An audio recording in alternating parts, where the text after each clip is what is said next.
Pag-usapan natin ang AGHAM. Ang AGHAM ay isang national sectoral organization na nagtutulak sa participation ng bawat mamamayan and syempre para ma-incline na rin sila to liking science and technologies. Ngayon naman, umaga makakasama natin si Congressman Angelo Palmones ng AGHAM Party List. Good morning po, sir. Good morning. Good morning. Magandang maka-AGHAM na araw sa kanilang lahat. Sir, maybe to start off, kamustahin naman po natin, kamusta na yung sector ng AGHAM ng ating bansa sa ngayon? Mababa pa rin ang investment kung kukumpara natin sa mga kalapit bansa natin, and as recommended by UNESCO na at least 1% of the GDP dapat naka-invest sa science and technology. Malayo pa rin tayo dahil hanggang ngayon siguro nasa 0.03 pa rin tayo. Wala pa tayo sa kalahating percentage. So, napag-iiwanan talaga tayo. But under the Aquino administration, malaki ang itinaas ng budget. Dati ang incremental increase ng DUST would be 300 million, 200 million. Nung pumasok kami noong 2010, ang budget ng DUST was 3 billion. In 2013, nung magsara ang Kongreso for 2013, ang budget po ay nasa 10.4 or 10.5 billion. So, ibig sabihin, mga 300% ang itinaas. Yes. Ganon nakita ni Pangulong Pinoy ang kahalagahan ng science and technology. And in fact, ngayon, makikita na very active si Secretary Montejo sa pagsusulong ng mga programa on research and development. Okay. Sir, syempre importante na yung pagtuturo rin ng science and technology. So ano ba yung mga changes ngayon na magkakaroon ng K-12?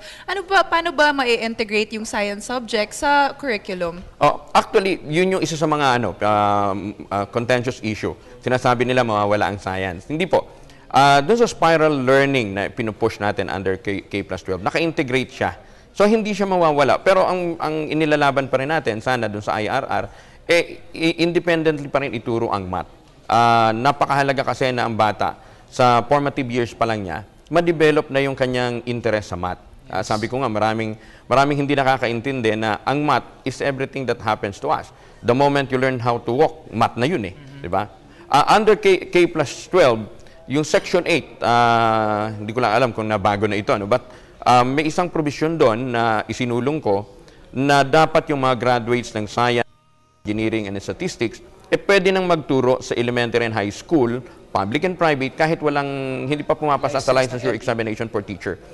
That will shy them away from call centers. Kasi nakakalungkot, math major, o kaya chem graduate, chemical engineering, na hindi pa pumapasa sa board exam, ganun ka-passionate yan eh. Ilan na lang nga kumukuha ng chemistry sa atin, no?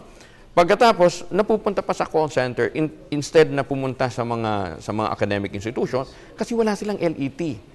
Ngayon, pag napirmahan yung K+12, they can join the teaching profession, but within the next 5 years, kinakailangan kung gusto nilang manatili sa DepEd o sa isang teaching profession, they have to take 14 units ng education and pass the LET. At least ngayon, ma-address natin yung gap ng kakulangan ng competent science and math teachers. Yes. Kasi I guess parang siguro nagiging underachiever din kumbaga sila, sir, when they enter the call centers kasi they're not able to manage their full potential. Sayang. Kasi nga ang sinasabi natin, ang pagtuturo po ng math and science would require not only theoretical understanding or theoretical knowledge. Passion po yan. Kailangan passionate ka magturo. As I was mentioning kanina, marami hindi naiintindihan ng geometry. Pero enjoy maglaro ng Angry Bird. Anong kapanahunan namin, ang laro namin, shatong, o kaya yung tumbang preso, tumbala. Physics at chemistry po yun. Physics and geometry po yun. Mga prinsipyo po yan ng, principle po yan ng math. Pero, hindi masyadong naiintindihan ng mga bata. Kasi nga, hindi naman ganun ka-passionate yung mga nagtuturo. Yes. Kami ho, nung elementary, swerte kami, ang high school, ang teacher namin ng math is an engineer. Civil engineer talaga siya. So, na-relate niya yung application sa pagtuturo sa amin. So, ano pong resulta nito? Ang dami kong mga naging kaklase na ngayon ay civil engineers, chemical engineers. Makikita mo agad yung impluensya ng teacher sa mga estudyante. Yes, maganda talaga yun. Kasi compassionate yung teachers, nagiging relatable yung subject at mas maalala ng students yung pinag-aaralan nila. Yes, I guess nga parang learning is a lot easier when the subjects are when the topics are more interesting and more applicable and kaya mas madali natin ito naiintindihan din, sir. Pero gaya nga po ng sabi niyo sa math, siguro nga po ay fundamental po ito, hindi siya pwedeng masama sa spiral na... Oo. Although, ang pinapaliwanag naman sa atin ng mga education expert, hindi ho ako bihasa ron, ano ho. But what we're trying to push sana is ma-integrate ito ng mas maaga kasi nga, yung formative years ng bata bakit ba maraming takot sa math? Sabi nila, kukuha nila ako ng law, mag-aabogado ako para walang math. Pero at the end of the day, sabi ng lawyer, ay, math din pala yon. Kasi ang pag-uusapan din pala, tungkol sa mana, halimbawa, Pera din, may pera. lahat po yun, statistics din ang pag-uusapan natin. Di ba? So, doon nila na-realize that lahat may application ng math. Okay? Yes. As for example, we talk about ratings, we talk about ROI, we talk about economics. Lahat ho yun, math Yes. Yeah. Yes. Pero ngayon naman, sir, pag-usapan naman natin, ano yung masasabi niyo sa paglalag ng science and technology sa ating bansa ngayon? It's a result of long neglect. Matagal na kasi nating napag-iwanan. Pangalawa, again, sinasabi nga natin, dapat talaga ay 1% ng GDP natin naka-invest sa R&D, sa research and development. Kaya lang, over the years, hindi ito napagtuunan ng pansin. Case in point, for example, General Santos City. Anong natatandaan natin pag General Santos? Tuna. Pero bakit walang marine bio? Bakit walang marine biology na itinuturo yung karamihan ng mga universities doon? So, doon makikita yung disconnect ng science courses sa need ng industry. And at least ngayon nga ho, napapansin na. Another example, tayo po ay ang structure natin, mga isla tayo, kalat-kalat na mga isla. Ang haba ng shoreline natin. Pero, ang focus natin sa agriculture is land-based. Yes. 70% ng teritoryo natin, tubig. Yes. Di ba? Kaya konti tuloy ang kumukuha ng marine biology, kumukuha ng aquaculture. Di ba? Yes. So, may disconnect. Pero pinaka malinaw na disconnect is, iilan ang ating weather forecasters, iilan ang weather experts natin. Tayo, 21 ang bagyo. Archipelagic tayo. Di ba? Lagi tayong binabaha. Bakit wala tayong program dati on meteorology? Dati, when I joined Congress, wala tayong BS Meteorology. Until I joined Congress, saka lamang tayo nagkaroon ng BS Meteorology. And siguro by 2014, makakapag-graduate tayo ng first batch. Okay. So, makikita mo yung disconnect. Di ba?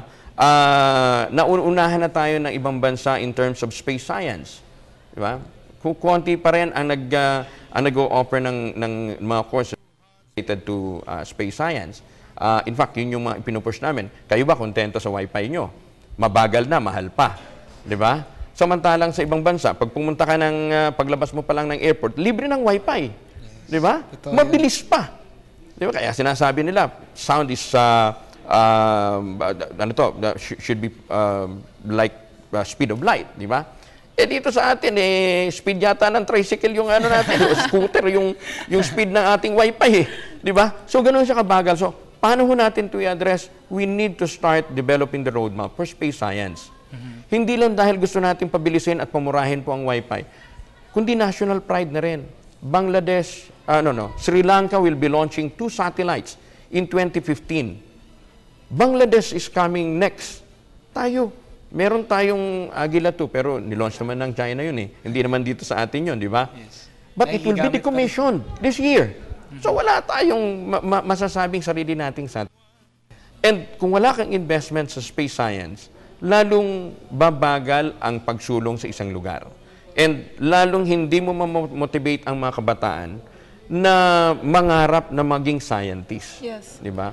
Dito sa atin, ang space science na naiintindihan natin pagpapadala ng tao sa kalawakan, pero program po ng deodorant. Hindi yung program ng gobyerno. So makikita mo, ang laki ng disconnect ng pagpapahalaga sa science and technology. Yes, sir, matanong ko naman kasi related po sa sinabi niyo na parang I guess yung mga tao ay wala na ring interest sa science, maging profession. Lalo na po siguro dahil mayroon po tayong mga scientists and engineers as well na talaga pupunta sa ibang bansa dahil tingin po nila ay mas may future po sila doon. Ano po yung tingin yung magiging pwedeng solusyon natin sa mga pangyayaring ganito? Yun nga, kaya nga ang pinupush natin ngayon is yung mga convergence na, like for example, mechatronics. Convergence na ito ng mechanical engineering electronics. Okay? Kasi mas malaki ang demand doon. Nagbibigay din tayo ng dagdag ng mga scholarship for agricultural engineering. Kasi nga, hindi natin napapansin, ang laki na ng demand nito ngayon globally. Malaki ang pangangailangan natin sa mga entomologists, sa mga soil scientists. Hindi lamang sa Pilipinas, but globally. But ang pinapakiusap ko nga doon sa mga scholars natin, sana naman bigyan nyo muna ng pansin ang Pilipinas bago kayo pumunta sa ibang bansa. The reason why our land cannot produce more is because the land is sick. May sakit yung lupa natin eh. Kasi fertilize tayo ng fertilize, di ba? Hindi natin nakikita, nawawala na ng balance yung lupa. We have to maintain the pH balance ng lupa para maging productive siya. So, hindi nutritious ang lupa, hindi rin siya magpuproduce ng marami, mas malaking investment mo sa fertilizer. We have to address that. And if we have enough soil scientists, madali ho nating ma-address yan. Yes, and of course, marami ring applications ng science and technology, especially also sa DOST. Para sa inyong opinion po, ano yung dapat nilang ipag-invest sa technology? Marami. Siguro ngayon, ang pagtuunan nga natin, dahil yun yung malaking pangangailangan yun, is on nanotechnology and biotechnology. Although malaki na rin yung bondo nating inilagay sa biotechnology, yung mga policies kasi natin masyadong mahigpit. Ang nangyayari tuloy na pag nauunahan tayo ng ibang bansa, like for example, sa BT Technology, mas nauuna na ngayon ang Thailand. Mas magagaling tayo sa kanila in terms of research, but our policy is too restrictive. Kaya ang nangyayari, bago tayo makapag-commercialize na isang produkto, nauna na yung ibang bansa. Di ba? Sa Thailand ngayon, meron na silang mangga na ang ang tawag dito, papaya na ang lasa mangga. Diba? So pagka ginawa mong fruit juice yun, 2 seasons ka na agad, di ba? Pero very logical. Bakit? Kasi nasa ano sila nagsusulong sila ng iba't ibang industriya. So sa fruit juice, lamang na kaagad sila. Ang lang nila papaya, pero nandun na rin yung lasa ng mangga. And that's a result of research and development. Tayo rito, yung delayed ripening of papaya hanggang ngayon nasa clinical, nasa field testing pa rin. Diba? Kasi nga, ino-oppose natin ang isang teknolohiya na hindi naman natin lubos na naiintindihan. Sabi nila, nakakatakot ang biotechnology. Yung mga genetically modified organisms. Ba't kumakain kayo ng cheese? Because the cheese kaya napamura is because of genetic engineering. Yes. Dati, bago ka makapag-produce ng cheese, papatay ka ng calf, yung guya, dahil doon mo kukunin yung libro to produce the rennet para ma-neutralize yung milk at maging keso. Ngayon, hindi.